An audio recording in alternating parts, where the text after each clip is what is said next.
Hey everyone, welcome back! Ever wonder how all your favorite streaming services, online games, and even your smart home devices work seamlessly? It's all thanks to cloud computing. Think of it as a massive, invisible network of powerful computers and storage that you can access from anywhere with an internet connection. Instead of storing everything on your own device, you're using resources provided by companies like Amazon, Microsoft, or Google. There are a few main types.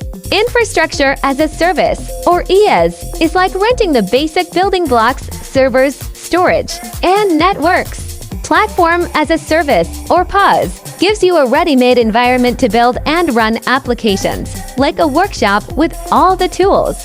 Finally, software as a service, or SaaS, is what you use every day. Think Gmail, Netflix, or Spotify.